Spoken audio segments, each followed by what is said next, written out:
Sebagai sebahagian daripada perjanjian Oslo, Israel bersetuju bahawa PLO iaitu PA akan menubuhkan pasukan polis Palestin yang terdiri daripada 12,000 orang. Pasukan polis kecil itu kini telah berkembang menjadi sebuah tentera pengganas yang berjumlah 70,000 orang. Mereka bukan lagi anggota polis, mereka adalah askar.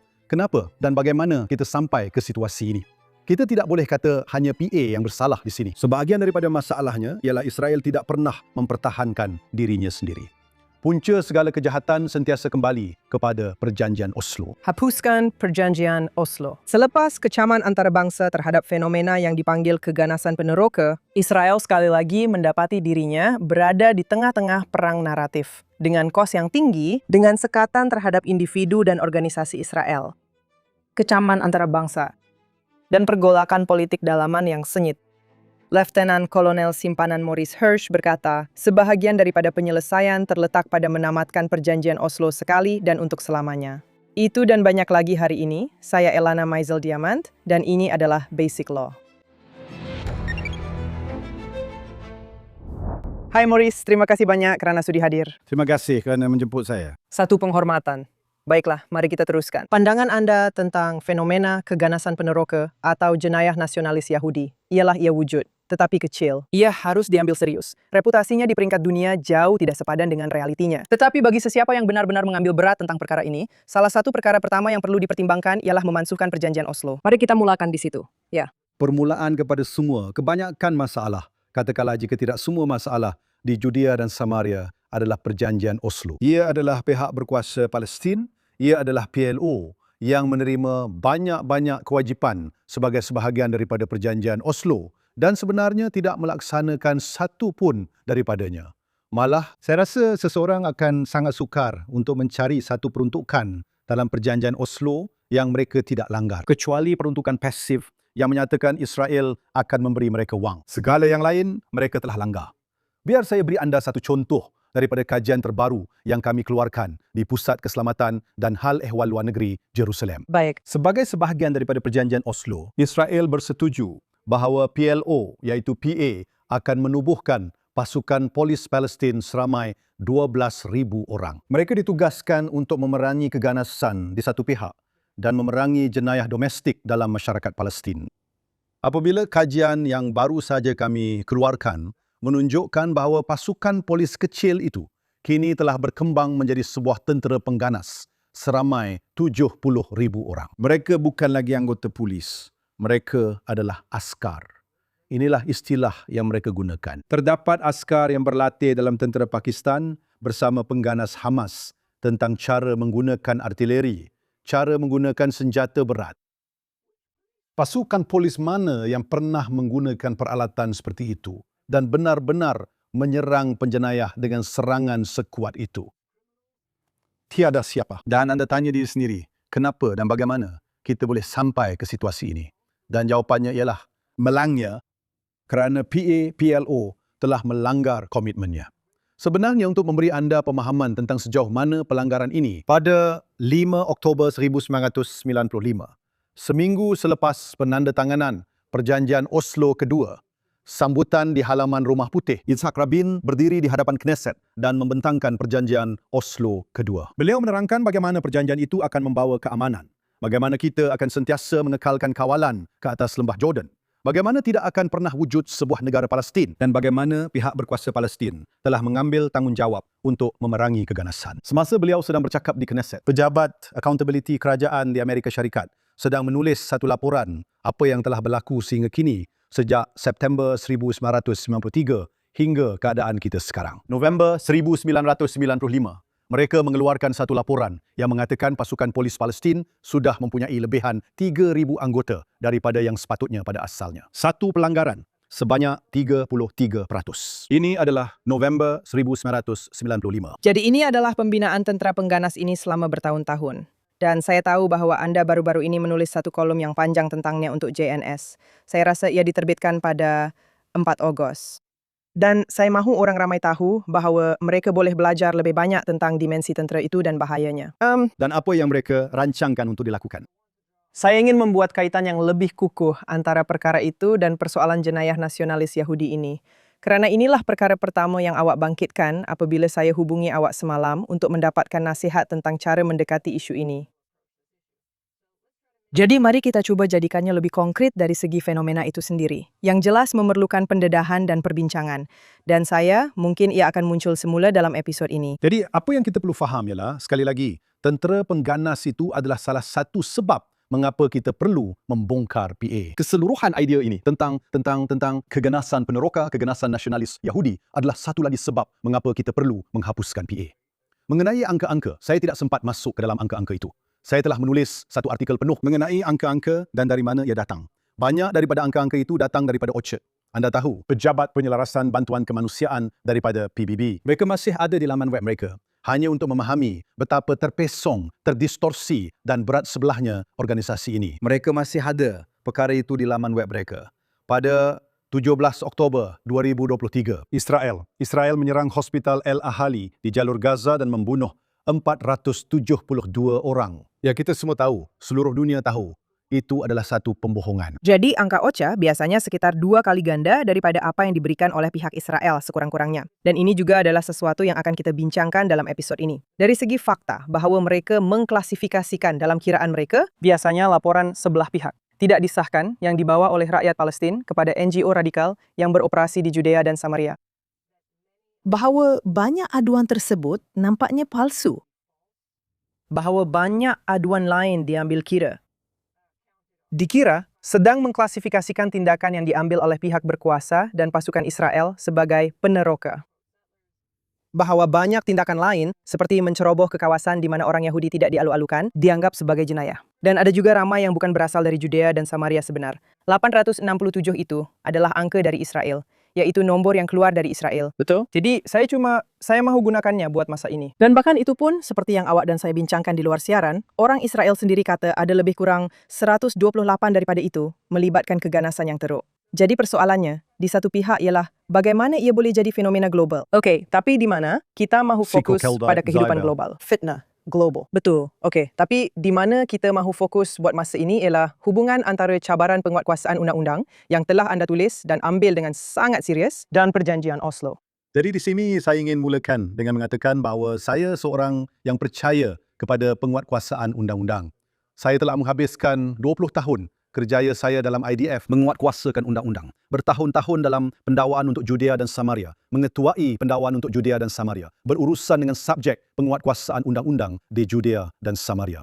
Selama hampir 3 dekad, termasuk dekad-dekad selepas saya bersara. Dan saya memang mengambil perkara ini dengan serius. Saya percaya bahawa penguatkuasaan undang-undang perlu dilaksanakan terhadap keganasan Arab Palestin dan juga terhadap keganasan nasionalis Yahudi. Jenayah nasionalis, walau bagaimanapun anda ingin menggambarkannya. Dan itu sepatutnya menjadi satu kemestian. Tetapi banyak perkara itu perlu difahami dalam konteks Perjanjian Oslo dan bencana yang dicipta oleh Perjanjian Oslo. Kenapa saya kata perkara itu sangat penting? Perjanjian Oslo menetapkan membahagikan Judea dan Samaria kepada 3 kawasan. Kawasan A, B dan C, Israel. Kawasan C, pihak berkuasa Palestin. Kawasan A, kawasan B, kuasa dibahagi. Sekarang itu telah mewujudkan satu situasi di mana pihak berkuasa Palestin menguasai seluruh kawasan A, hampir keseluruhan kawasan B, di mana pihak berkuasa Israel tidak masuk ke sana kecuali untuk kesalahan berkaitan keganasan.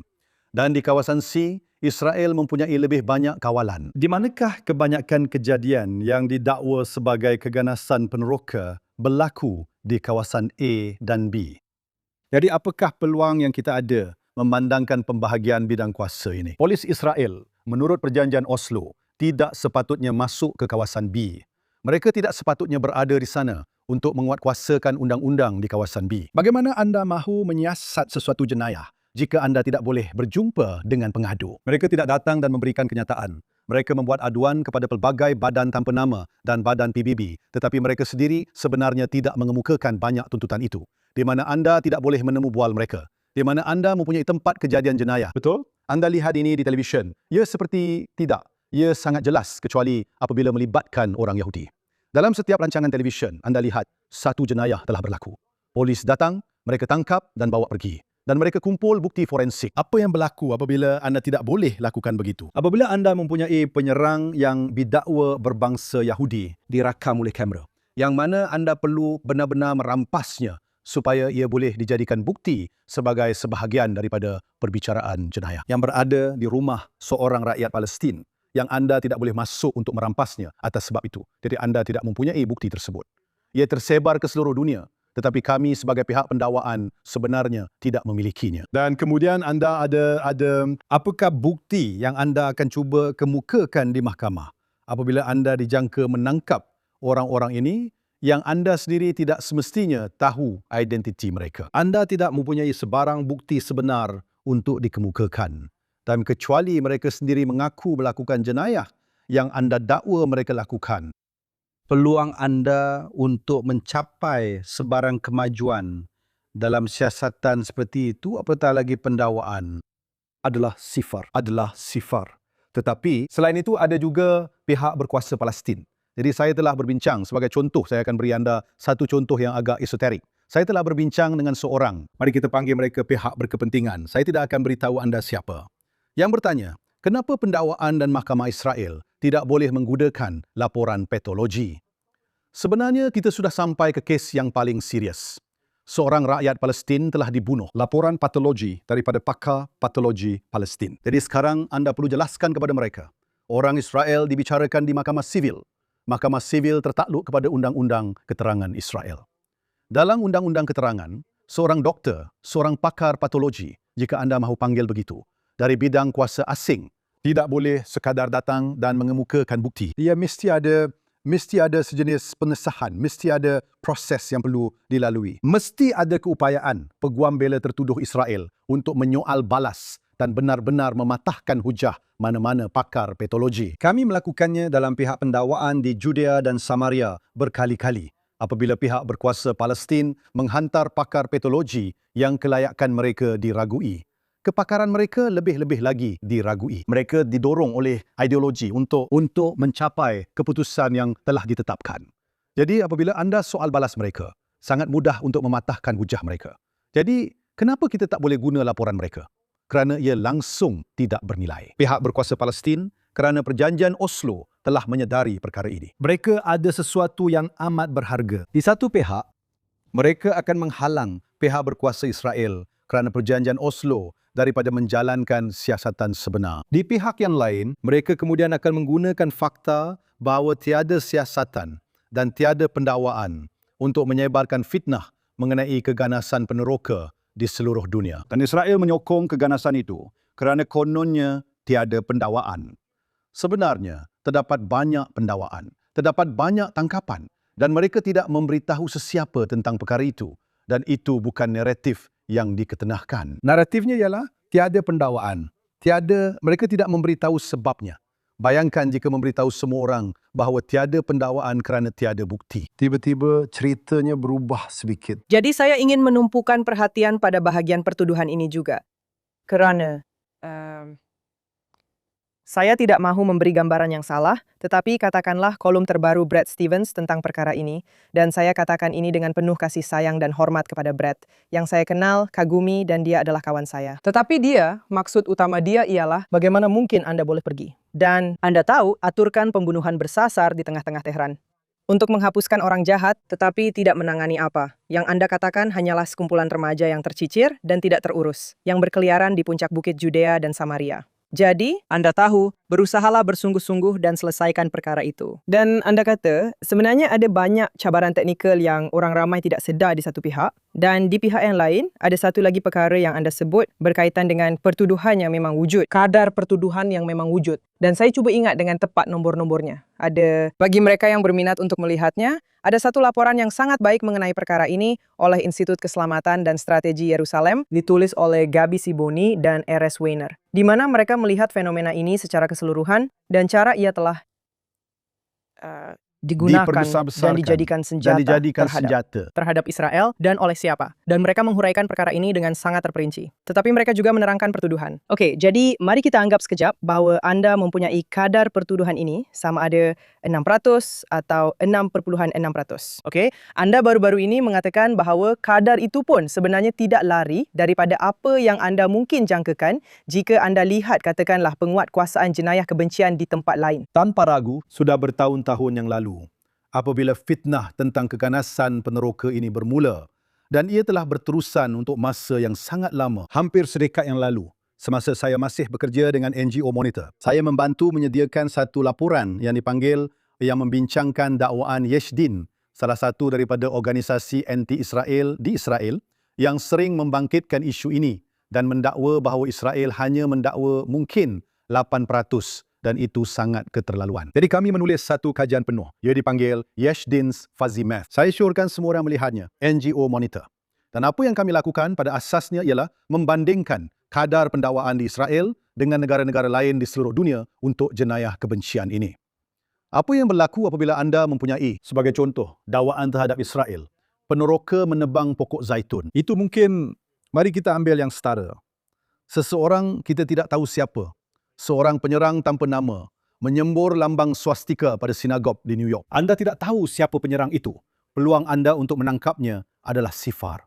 Anda tiada bukti fizikal yang kukuh kecuali mereka tertinggal cat sembur itu. Tin cat sembur dengan cap jari mereka di tempat kejadian jenayah yang biasanya tidak berlaku. Dan jadi anda ada perbandingan di situ tentang aduan yang mungkin boleh didaftarkan, tetapi peluang untuk benar-benar menjalankan sebarang siasatan sebenar adalah sifar. Dan kemudian anda ada aduan yang benar-benar dibawa ke pendakwaan.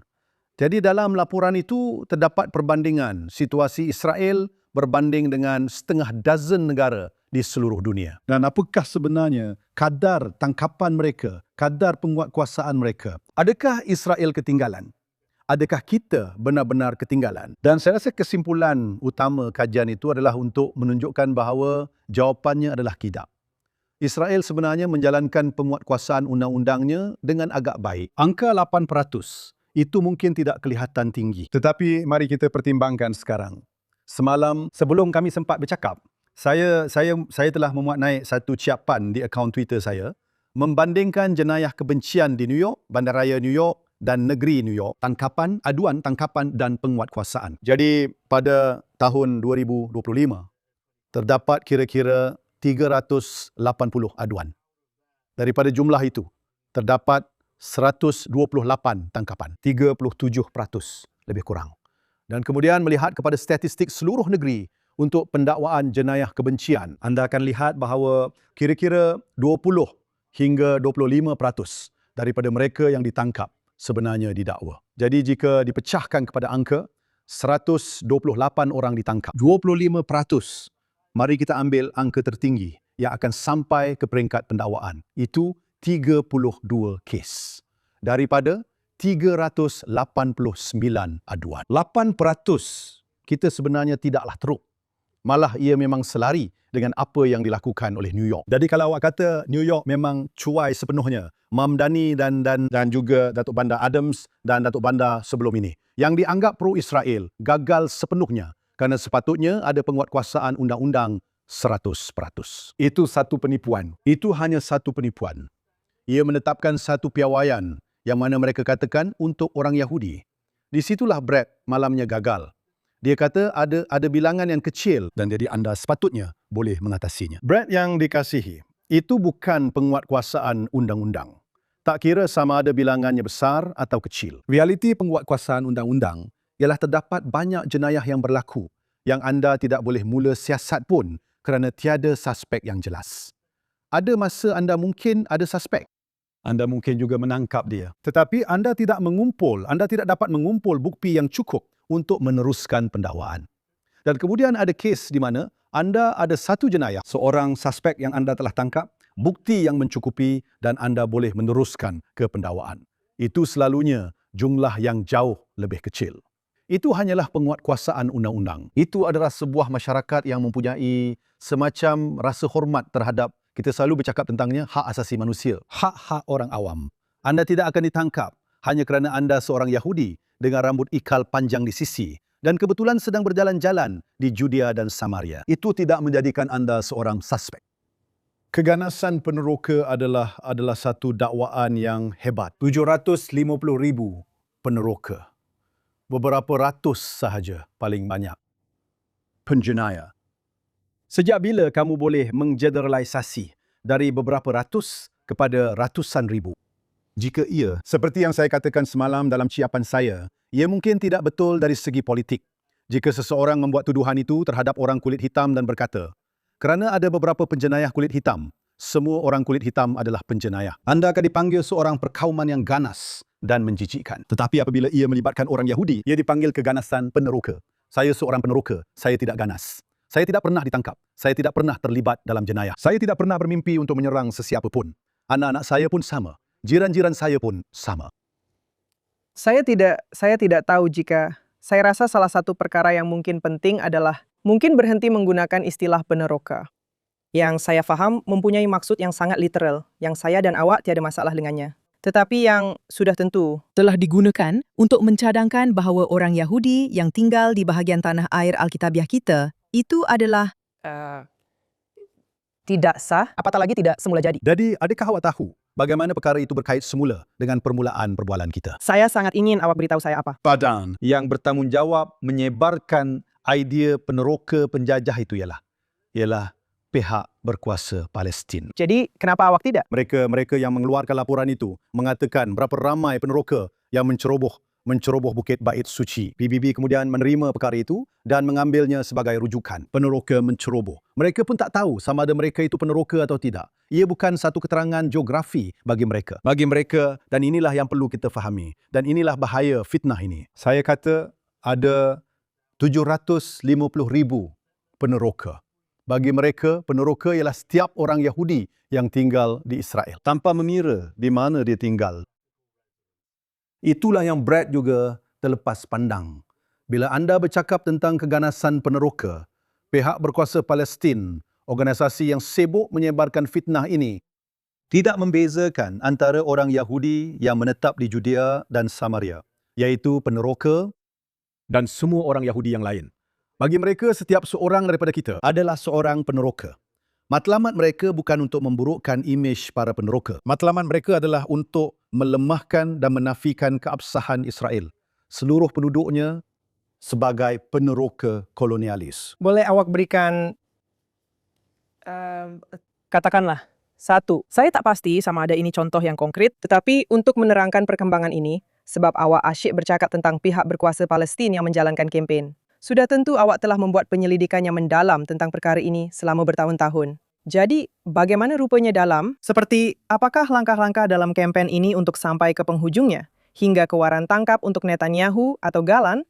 Atau sekatan dikenakan ke atas individu atau organisasi Israel yang tiada kesalahan yang terbukti? Awak tahu bagaimana kita boleh sampai dari A ke Z. Jadi ia bermula semula. Itulah pada akar segala kejahatan sentiasa kembali kepada perjanjian Oslo. Baiklah. Yang semua orang senang-senang abaikan bila ia menyokong pandangan mereka.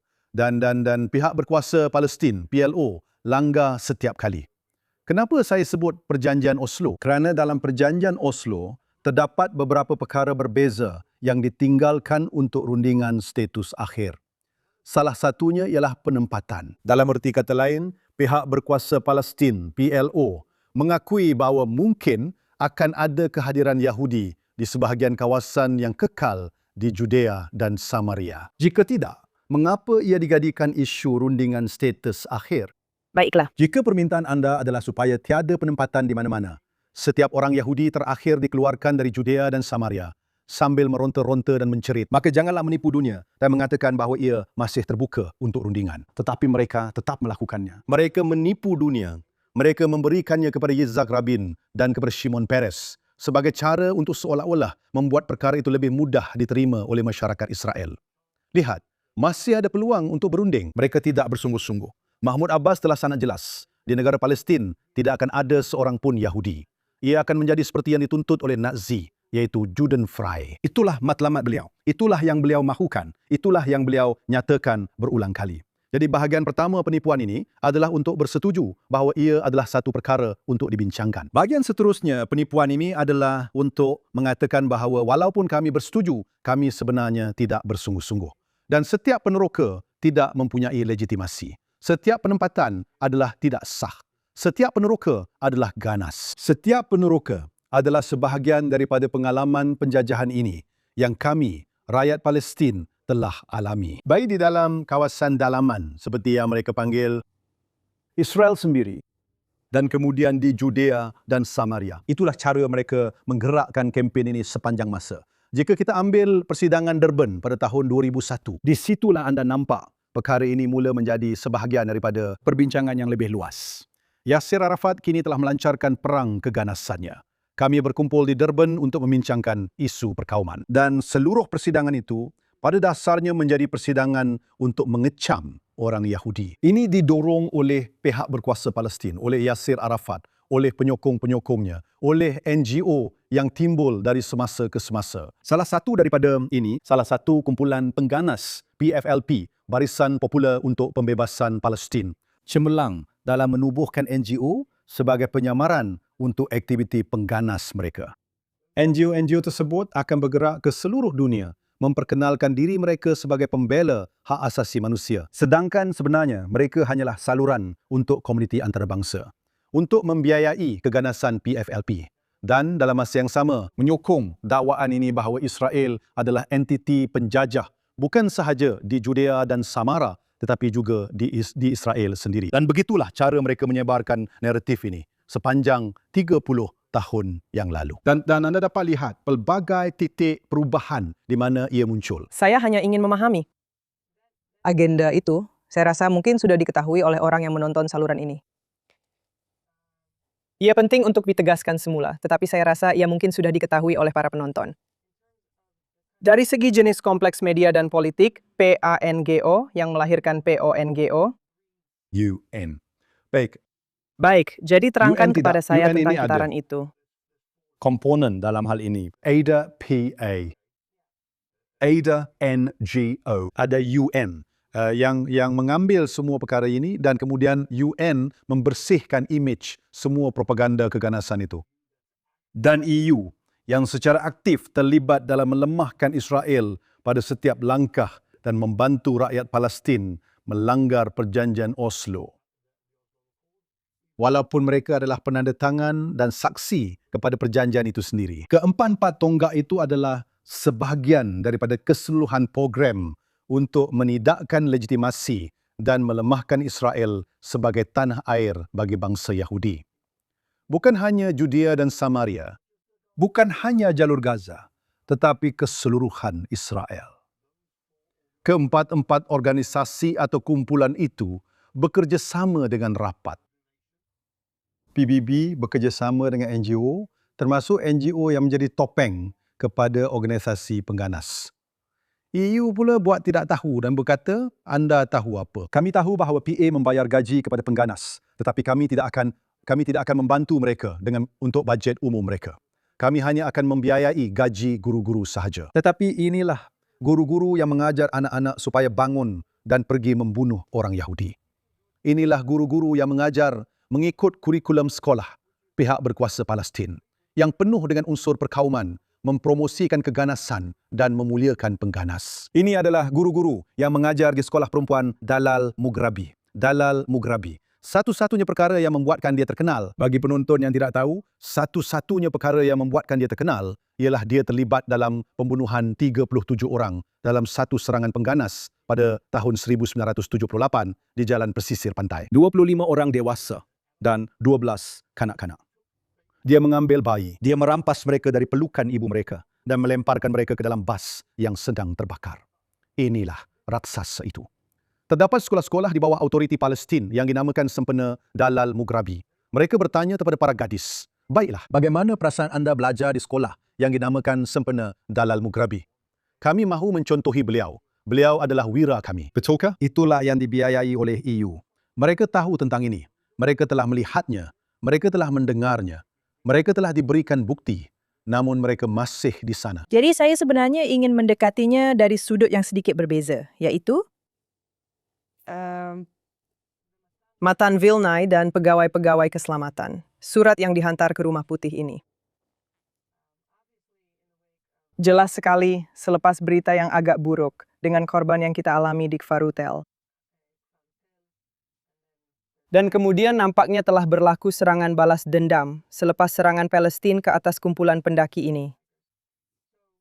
Jadi mereka menghantar surat ini pada ketika itu dengan Netanyahu berlepas di tengah-tengah satu Ini hanyalah perang eksistensial untuk coba merancang langkah kita ke hadapan. Dan mereka menumpukan perhatian kepada jenayah nasionalis Yahudi ini seolah-olah ia adalah ancaman eksistensial kepada Israel. Apa yang saya cuba fahami ialah ini. Dan saya sebenarnya mahu mengelak daripada terperangkap dengan berkata, mereka hanyalah sekumpulan golongan kiri kan? Terlalu simplistik, terlalu mudah.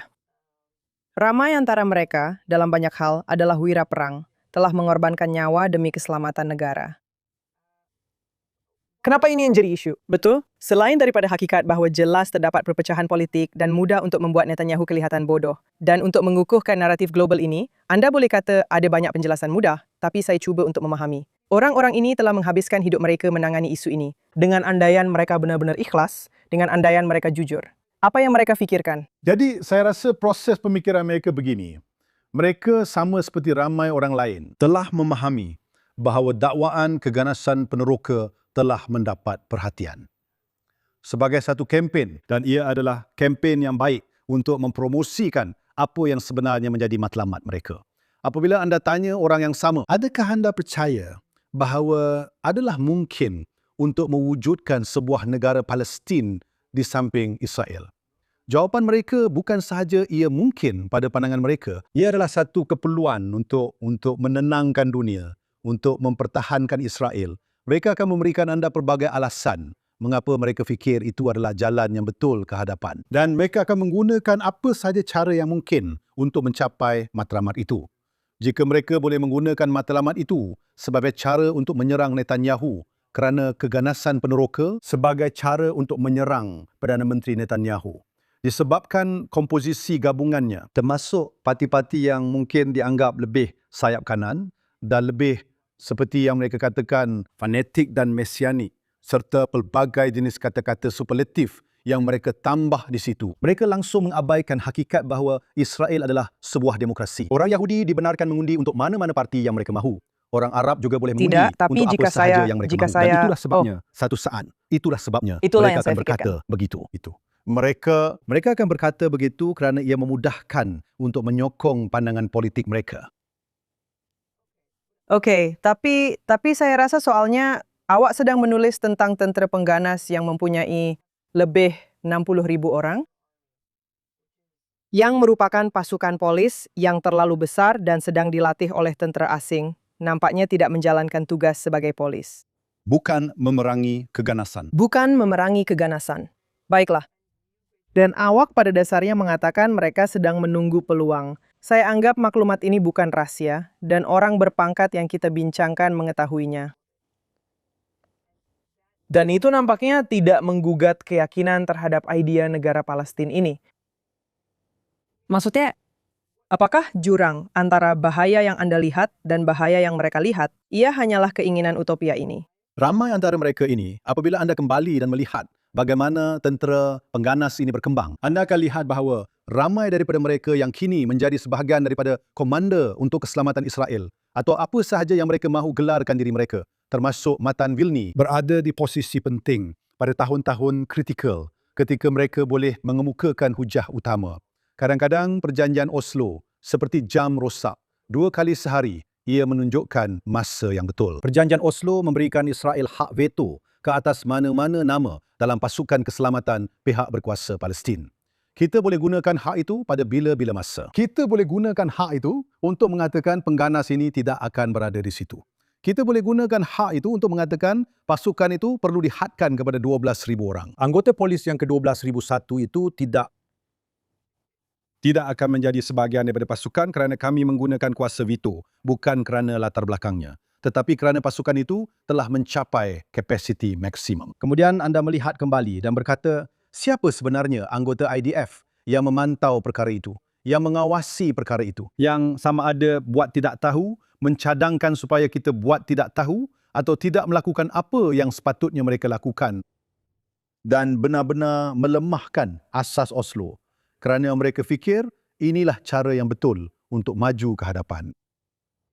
Dalam banyak kes anda akan dapati agak banyak pertindihan antara perkara-perkara itu. Dan begitulah ia bermula kecil, kemudian ia berkembang dan itu adalah sebahagian daripada masalahnya. Kita tidak boleh kata hanya PA yang buruk di sini. Sebahagian daripada masalahnya ialah Israel tidak pernah mempertahankan dirinya sendiri. Kami tidak pernah mempertahankan diri kami sendiri. Kami tidak pernah berkata, awak tahu tak, semuanya sudah berakhir. Awak telah melanggar setiap satu peruntukan dalam perjanjian Oslo. Awak dan saya boleh berbincang seolah-olah perjanjian Oslo masih berkuat kuasa, masih relevan. Saya yang PA telah meninggalkannya 20 tahun yang lalu. saya tak pasti sama ada awak boleh meninggalkan sesuatu yang awak tak pernah benar-benar terima. Tapi baiklah, mari kita kembali sekejap kepada isu jenayah nasionalis Yahudi ini. Dan saya akan kaitkan semula dengan Oslo kerana saya benar-benar mahu berbuat demikian. Saya benar-benar mahu mengukuhkan kaitan antara masalah khusus yang kita bincangkan ini dan penyelesaian yang awak tawarkan, yang mungkin saya setuju dari segi ideologi. Tetapi saya ingin menjadikan kaitan itu lebih kukuh sedikit. Jadi, apakah pengalaman awak ketika berdepan dengan, sekali lagi, apakah tidak selalu serius tetapi kadang-kadang serius? Sedikit kes jenayah yang dilakukan oleh beberapa ratus orang, awak tahu, 70 penghasut tegar, beberapa ratus lagi di sekeliling mereka. Orang yang berumur antara 12 hingga 28 tahun, seperti kadang-kadang benar-benar bawah umur. Jadi bagaimana rasanya cuba menangani fenomena ini, yang mana awak sebagai seseorang yang tinggal di kawasan itu dan juga pernah memegang jawatan undang-undang kanan dalam tentera, sekali lagi mengambilnya dengan sangat serius. Jadi apabila awak berdepan cabaran penguatkuasaan undang-undang untuk jenis jenayah seperti ini, dan awak memang ada keseluruhan spektrum orang, dan sebahagian daripada mereka ini kita kena jujur dengan diri sendiri juga, mereka sangat bijak, tetapi mereka juga sangat ganas. Mereka tahu bagaimana untuk mengawal orang lain supaya mereka hampir seperti jenayah terancang tetap tidak terpalit. Tetapi orang lain pula yang mungkin akan menghadapi masalah. Menghantar kanak-kanak bawah umur adalah cara terbaik untuk melakukannya. Undang-undang di Israel berkaitan dengan penguatkuasaan undang-undang untuk kanak-kanak bawah umur. Mungkin antara sistem penguatkuasaan undang-undang yang paling maju, malah jika dibandingkan dengan kebanyakan negara Eropah. Undang-undang kami sangat mementingkan kepentingan terbaik kanak-kanak seperti yang sepatutnya. Ia juga sangat mengambil kira alternatif selain pemenjaraan. Ia juga sangat mengambil kira alternatif selain pendakwaan. Jadi apabila anda bercakap tentang kanak-kanak, maka itu adalah sesuatu yang perlu diambil kira. Apabila anda bercakap tentang penyerang yang ganas, dan itu sebenarnya adalah bahagian yang lebih kecil, keupayaan untuk menjalankan siasatan dan pendakwaan yang berkesan sering terhalang oleh faktor luaran. Biar saya terangkan kepada anda satu kejadian luaran. Salah seorang pengganas yang telah disiasat semasa tempoh saya berada dalam pendakwaan. Saya tidak akan berikan masa yang spesifik kerana ia mungkin mendedahkan pelbagai perkara. Berkata kepada kami bahawa dia telah membaca satu manual yang ditulis oleh seorang Yahudi bagaimana untuk berkelakuan dalam siasatan syabab. Pengganas itu telah membaca perkara tersebut. Pengganas Palestin itu telah membaca manual yang ditulis oleh seorang Yahudi, cara untuk berurusan dengan siasatan syabak. Sekarang saya kebetulan kenal orang yang menulis buku itu. Saya kebetulan pernah ada kaitan dengan dia sebelum ini dalam kapasiti saya sebagai penguatkuasa undang-undang terhadap seseorang yang memerlukan undang-undang dikuatkuasakan ke atasnya. Dan tiba-tiba anda sedar bahawa kejayaan terbesar buku itu ialah organisasi pengganas Palestin menggunakannya dan belajar daripadanya. Jadi sebahagian daripada mereka ini sebenarnya apabila mereka merancang jenayah ini, apabila mereka merancang jenayah bermotif nasionalis, mereka sedang melemahkan sebarang keupayaan penguatkuasaan undang-undang pada masa akan datang. Ia benar-benar sama seperti yang dilakukan oleh jenayah terancang. Dan malangnya itulah situasi yang kita hadapi. Kita ada para pengganas Arab yang benar-benar belajar daripada perkara ini.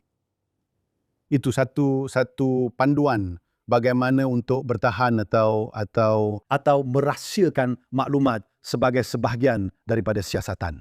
Dengan siapa perlu bercakap, dengan siapa tidak perlu bercakap. Ini semua Ini semua adalah sebahagian daripada malangnya penguatkuasaan undang-undang. Itulah hakikatnya. Ia tidak menunjukkan sebarang niat jahat di pihak Israel.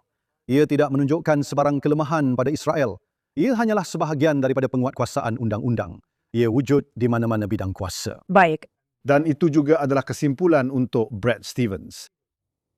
Fahami, apa itu penguatkuasaan undang-undang sebelum anda memberi nasihat tentang apa yang anda anggap boleh dilakukan. 100% tangkapan dan pendakwaan ini adalah satu khayalan.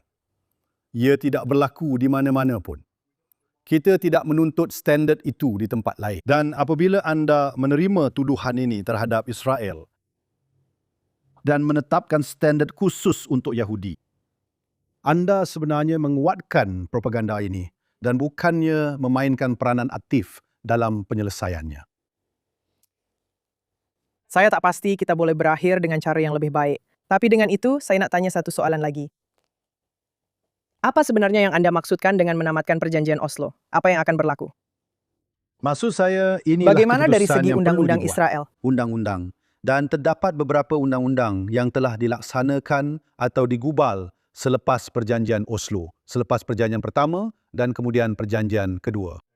Ia kebanyakannya berkaitan dengan pelbagai aspek perjanjian Oslo dan pelaksanaannya, secara khusus contohnya pengumpulan dan pemindahan cukai kepada pihak berkuasa Palestin. Tetapi undang-undang tersebut perlu dibatalkan.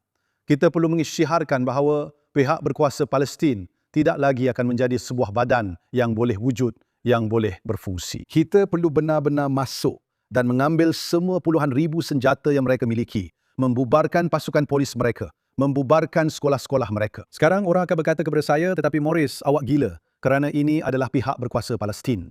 Ini adalah penentuan nasib sendiri mereka. Inilah yang kita persetujui. Dan saya akan jawab begini kepada orang-orang itu. Sebelum perjanjian Oslo, bilangan rakyat Palestin yang terbunuh adalah mungkin 1% daripada apa yang telah berlaku sejak itu. Apa yang dibawa oleh perjanjian Oslo kepada kami ialah satu sistem pendidikan yang mendidik orang supaya membenci dan cenderung kepada keganasan serta menghasut keganasan, yang mengindoktrinasikan orang untuk membunuh orang Yahudi hanya kerana mereka Yahudi atau sesiapa sahaja kerana mereka dianggap sebagai Yahudi. Sebagai contoh, Taylor Force sendiri yang bukan seorang Yahudi hanya berjalan di sepanjang persiaran di Jaffa. Itulah maksud saya. Hancurkan sistem itu. Ia bukan sahaja baik untuk Israel, ia bukan sahaja baik untuk rakyat Israel. Ia juga akan memberi manfaat kepada rakyat Palestin. Dan adakah anda tahu bagaimana saya tahu itu benar? Kerana rakyat Palestin sendiri, apabila mereka ditanya, mereka mengatakan bahawa pihak berkuasa Palestin telah menjadi lebih kepada beban daripada aset. Mereka faham bahawa pihak berkuasa Palestin hanyalah rasuah Fatah. Kroni-kroni Abbas yang mencuri masa depan mereka, mencuri bantuan antarabangsa, menjadi kaya dan membawa kematian serta kehancuran kepada mereka. Mereka memahaminya. Jika anda tanya orang Eropah, tidak. Kita perlukan pihak berkuasa Palestin untuk mewujudkan negara Palestin. Tanya rakyat Palestin. Lihat laporan-laporan Khalil Shikaki. Dr. Khalil Shikaki mengetuai Pusat Kajian dan Perkhidmatan Awam Palestin, PCPSR, saya lupa yang tepat, dan kajian tinjauan. Ya. Baca kajian-kajian itu. Dengar apa yang rakyat Palestin katakan, sama ada yang baik atau buruk. Apabila mereka kata mereka mahu membunuh semua orang Yahudi dan memusnahkan Israel, percayalah kata-kata mereka. Kerana mereka memang maksudkannya. Itulah sebabnya mereka telah menubuhkan pasukan pengganas yang berjumlah 70,000 orang. Dan apabila mereka mengatakan bahawa pihak berkuasa Palestin adalah satu beban, bahawa ia korup, bahawa mereka lebih memilih Hamas berbanding kroni-kroni Abbas Fatah, anda juga perlu mempercayai mereka dalam hal itu. Apabila 80% rakyat Palestin di Judea dan Samaria, 6 bulan selepas pembunuhan beramai-ramai itu, masih menyokong pembunuhan beramai-ramai itu. Jadi, Anda kenapa perlu pula Anda percaya mahu perkara membalas? itu. Anda mahu membuat Israel lebih bertanggungjawab terhadap mereka. Kerana sebab mereka menyokongnya, sebab mereka berada di sana sepenuhnya, sekong-sepenuhnya keganasan adalah kerana itulah yang telah diajar kepada mereka oleh pihak berkuasa Palestin selama 30 tahun yang lalu.